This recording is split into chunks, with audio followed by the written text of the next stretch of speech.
Welcome back লক্তি creation YouTube চ্যানেলের সকল দর্শককে অগ্রিম ঈদ মুবারক। তো আজকের এই ভিডিওর মাধ্যমে আমি আপনাদের মাঝে যে পিএলপি ফাইলটি শেয়ার করব, এই ফাইলটি ডাউনলোড করে আপনারা আপনাদের জন্য ঈদ মুবারকের শুভেচ্ছা পোস্টার ডিজাইন করতে পারবেন।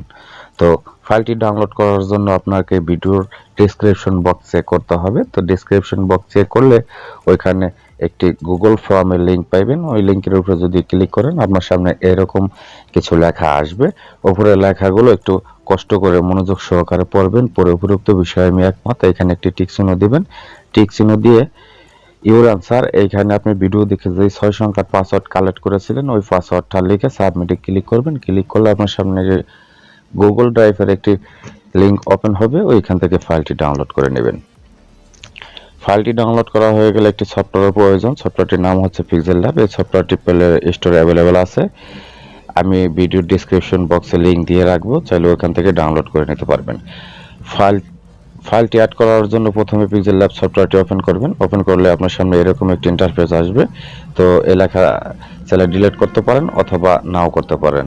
তো ফাইল অ্যাড করার জন্য প্রথমে এই 3 ডট এখানে একবার ক্লিক করবেন। নিচের দিকে দেখতে পাচ্ছেন open.plp, এখানে একবার আপনাকে ক্লিক করতে হবে। ক্লিক করলে উপরের বাঁ দিকে দেখতে পাবেন .plp, এইখানে একবার ক্লিক করবেন। এখানে ক্লিক করলে আপনি যে ফাইলটি ডাউনলোড করেছিলেন ওই ফাইলটি এখানে শো করবে। তো অ্যাড করার জন্য ফাইলের উপরে একবার টাচ করবেন, টাচ করে ওপেন অনলি এখানে একবার ক্লিক করবেন। ক্লিক করে ওকেতে প্রেস করে ব্যাক বাটন দিয়ে ব্যাকে চলে আসবেন। দেখেন ফাইলটি এখানে শো করতেছে। তো এখানে সর্বপ্রথম প্রয়োজন হচ্ছে ছবিটি পরিবর্তন করার জন্য। তো ছবি পরিবর্তন করতে হলে প্রথমে এই অপশনে ক্লিক করবেন। ক্লিক করে দেখবেন ছবিটা কোথায় আছে, ছবিটাকে আনলক করে দিবেন। আনলক করে দিয়ে ছবির উপরে এবার একবার টাচ করবেন। টাচ করে এই যে এখানে একটি অপশন দেখতে পাচ্ছেন মাঝখানে, এখানে একবার আপনাকে ক্লিক করতে হবে। ক্লিক করে রিসিলেক্টে ক্লিক করবেন। ক্লিক করার সাথে সাথেই দেখবেন যে গ্যালারিটা ওপেন হয়ে গেছে। এখান থেকে ব্যাকগ্রাউন্ড এরেজ করা একটি ছবি ওইখানে অ্যাড করতে হবে। তো কিভাবে ব্যাকগ্রাউন্ড এরেজ করে, এরকম 2 থেকে 3টা ভিডিও চ্যানেলে পূর্বে আমি আপলোড করেছি। হাতে সময় থাকলে চাইলে ভিডিওগুলো দেখে আসতে পারেন। তো আপনাদের বোঝানোর জন্য আমি এইখান থেকে পুনরায় আরেকটা ছবি রিপ্লেস করে দেখাইতেছি।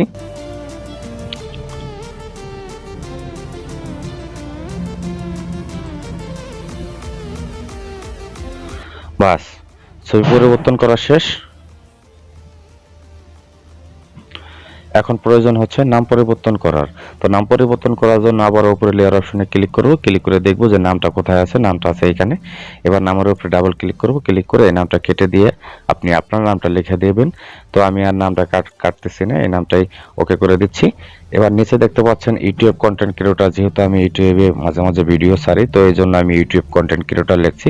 আপনি আপনার এলাকার নাম অথবা আপনার কোনো রাজনৈতিক পদ থাকলে এখানে উল্লেখ করে দিতে পারেন। তো সব কাজ শেষ। এখন এটা সেভ করার প্রয়োজন। তো সেভ করার জন্য এই যে শেয়ার অপশন আছে, এখানে একবার ক্লিক করব। ক্লিক করে আপনি যদি এটাকে এসডি কোয়ালিটিতে সেভ করতে চান তাহলে ডাইমেনশন কাস্টম থেকে এটাকে আলট্রা করে দিতে হবে। আলট্রাতে ক্লিক করে সেভ টু গ্যালারি এখানে একবার ক্লিক করবেন। ক্লিক করলে দেখবেন যে 2-4 সেকেন্ডের ভিতরে ছবিটি আপনার গ্যালারিতে সেভ হয়ে যাবে। তো এই ছিল মূল ভিডিও। আশা করি ভিডিওটি আপনাদের কাছে ভালো লেগেছে। দেখা হবে নতুন কোনো ভিডিওতে। সেই পর্যন্ত ভালো থাকেন। আল্লাহ হাফেজ।